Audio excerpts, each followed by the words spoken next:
ఇది భూతశుద్ధి సంప్రదాయంలో భాగం. అందులోని ప్రాథమిక ప్రక్రియ శరీరంలోని పంచభూతాలను శుద్ధి చేసుకోవడం. కుంభమేళాకి వెళ్లాలనుకుంటే గనుక కొంత సాధన చేసి ఆ ప్రక్రియని సద్వినియోగం చేసుకోండి. దాన్ని కేవలం ఆచారంగా చేయకండి. చంద్రుడు, సూర్యుడు, వాటి చక్రాలు మన జీవితాలపై చాలా ప్రభావం చూపిస్తాయి. దీన్ని గుర్తించడం, దీన్ని అధిగమించే మార్గాలు కనుక్కోవడం, అదే కుంభమేళ సారాంశం.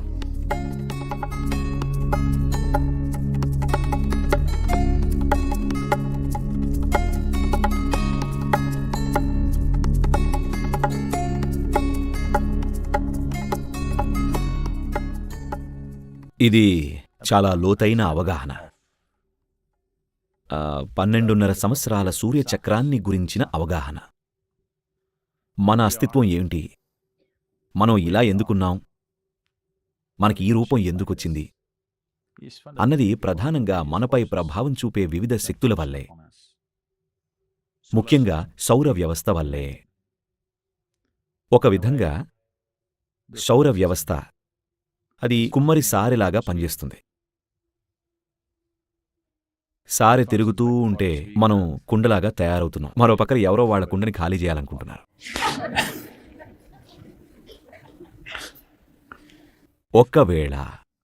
ఒకసారి ఊహించుకోండి, మన భూమి ఇప్పుడున్న వేగం కన్నా కొంచెం ఎక్కువ వేగంతో తిరుగుదామనుకుంటే ఈ భూమిపై ఉన్న జీవరాశులన్నీ తమ ఆ అస్తిత్వపరంగా చాలా మార్పులకు గురికావాల్సి వస్తుంది.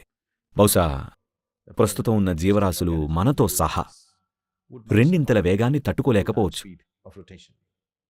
మనం ప్రస్తుతం ఇలా ఉన్నాం ఎందుకంటే మనం ఈ వ్యవస్థ యొక్క ఉత్పత్తులం. మానవ వ్యవస్థపై ఈ చక్రాల ప్రభావాన్ని అర్థం చేసుకుని కొన్ని ప్రదేశాలని, కొన్ని పరిస్థితులని గుర్తించారు. మానవ శ్రేయస్సుకి ఎక్కువ ప్రయోజనకరమైన వాటిని గుర్తించారు. వాళ్లు ఎంచుకున్న వాటిలో ముఖ్యమైన ప్రదేశాలు నదుల సంగమాలు. ఎందుకంటే 2 నదులు కలిసే చోట నిరంతర శక్తి ప్రవాహం ఉంటుంది. అలాగే మన శరీరంలో ఉన్న పంచభూతాల్లో నీరు ఆధిపత్యం వహిస్తుంది. మన శరీరంలో 72% నీరే. కాబట్టి మీరు నీరు సుడులు తిరిగే ప్రదేశాల్లో కొన్ని ప్రత్యేక సమయాల్లో ఉన్నట్లయితే ఆ ప్రదేశపు అక్షాంశాన్ని బట్టి, ఆ సంవత్సర కాలాన్ని బట్టి, లేదా 12 ఏళ్ల చక్రంలో ఆ సమయాన్ని బట్టి భూమికి సూర్యుడికి మధ్య ఉన్న సంబంధం ఒక శక్తివంతమైన పరిస్థితిని సృష్టిస్తుంది. మనిషి తనని తాను పరిణితి చేసుకోగలిగేలా. గత కుంభమేళపై చాలా అధ్యయనాలు జరిగాయి. వాళ్ళేం గమనించారంటే 40 రోజులు అక్కడ ఉండి ప్రతిరోజు ఆ నీటిలో మునిగిన వారిలో అద్భుతమైన మార్పులు వచ్చాయి అంటున్నారు.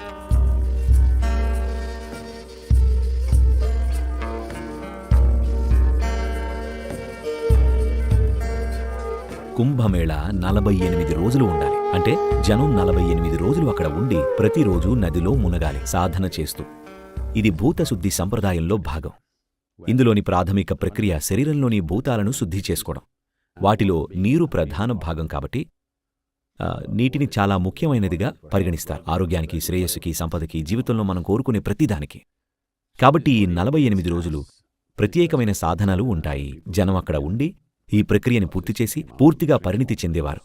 ఎందుకంటే సహజ శక్తులని తమ స్వభావాన్ని పరిణితి చేసుకోవడానికి వినియోగించుకున్నారు. కేవలం శారీరకంగానే కాదు, ఆధ్యాత్మికంగా కూడా. కానీ ఈరోజు ప్రజలు వెళ్ళి ఒక చిన్న మునక వేసి వచ్చేస్తున్నారు. అది వేరే విషయం.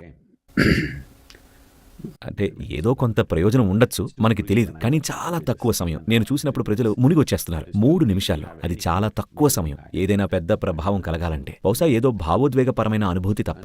నాకు తెలుసు మీరిప్పుడు నిర్ణయం తీసుకుని 48 రోజులు వెళ్ళలేరు. కానీ కుంభమేళాకి వెళ్లాలనుకుంటే గనుక కనీసం 3 నుంచి 7 రోజులైనా ప్లాన్ చేయండి. మీరక్కడ ఉండి కొంత సాధన చేసి ఆ ప్రక్రియని సద్వినియోగం చేసుకునేలా కేవలం ఆచారంగా చేసే బదులు. ఇది ఆచారం కాదు, ఇది శాస్త్రీయ ప్రక్రియ. It is not a ritual, it's a scientific process.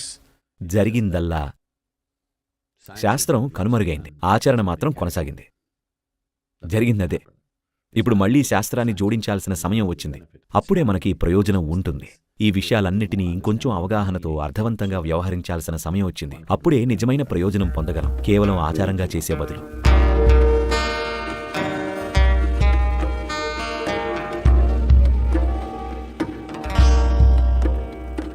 మీలో కొందరు ఇలా అనుకుంటున్నారేమో, ఇదంతా నాకెందుకు, నేను ఏసీ ఇంట్లో ఉంటున్నాను.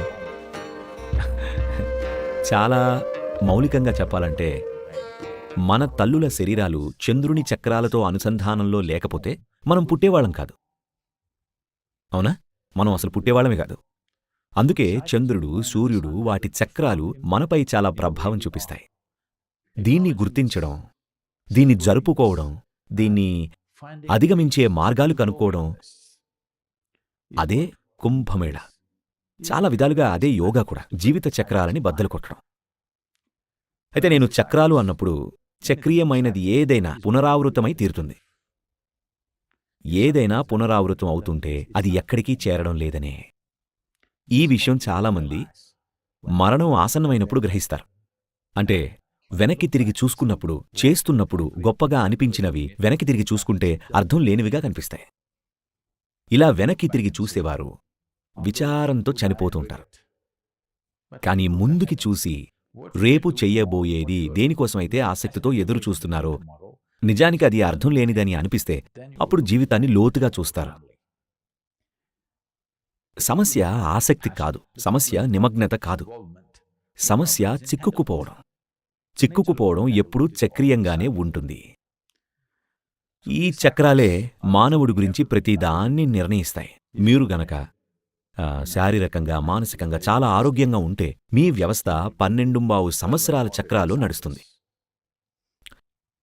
ఉదాహరణకి అది 6 ఏళ్ల చక్రంలో నడిస్తే మీరు ప్రపంచంలో విజయవంతులు కావచ్చు, కానీ మీకు శాంతి, సంతోషాలు తెలియవు. మీరెప్పుడూ అదే 3 ఏళ్ల చక్రంలో నడిస్తే మీ చుట్టూ ఉన్న ప్రపంచంతో ఇంకా మీతో కష్టపడతారు.